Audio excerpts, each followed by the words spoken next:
यानि त्वयोपास्यानि नो इतराणि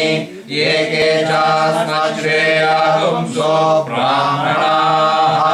तेषां त्वयासनेन प्रश्वसितव्यम् श्रद्धया देयम् अश्रद्धया देयम् श्रिया देयम् ह्रिया देयम् क्रिया देयम् संविदा देयम् अथ यदि ते कर्म विचिकित्सा वा वृत्त विचिकित्सा वा स्यात्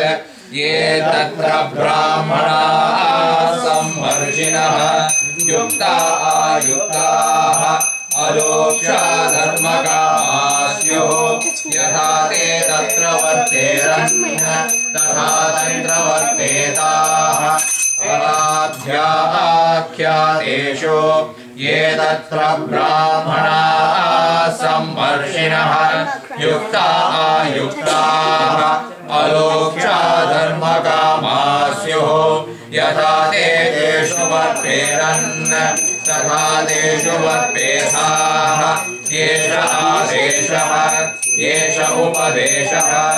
एषा वेदोपनिषत् एतदनुशासनम् एवमुपासितव्यम् एवमुचैतदुपास्यम् शन्नो मित्रः शं वरुणः शन्नो भवत्वर्यमा शन्न इन्द्रो बृहस्पतिः शन्नो विष्णुरुक्रमः नमो ब्रह्मणे नमस्ते वायो त्वमेव प्रत्यक्षं ब्रह्मासि त्वामेव प्रत्यक्षं ब्रह्मावादिशम् ऋतमवादिशम् सत्यमवादिशम् तन्मावीत् तद्वक्तारमावीत् आवीर्माम् आवीत् वक्तारम्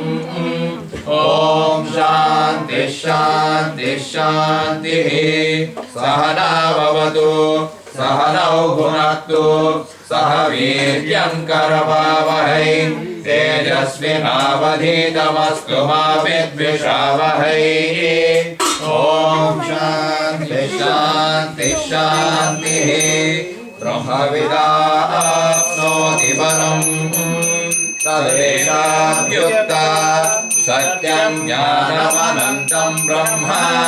यो वेद निहितं गुहायां परमे व्योमन् सोऽश्नुते सर्वान् कामान् सः ब्रह्मणा विपश्चितेति तस्माद्वा एतस्मादात्मन आकाशः सम्भूतः आकाशात् वायुः वायोरग्निः अग्नेरापः अभ्यः पृथिवी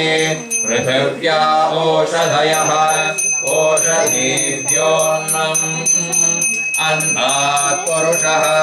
स वा एष पुरुषोऽन्तरसमयः तस्येदमेव शिरः अयं दक्षिणः पक्षः अयमुत्तरपक्षः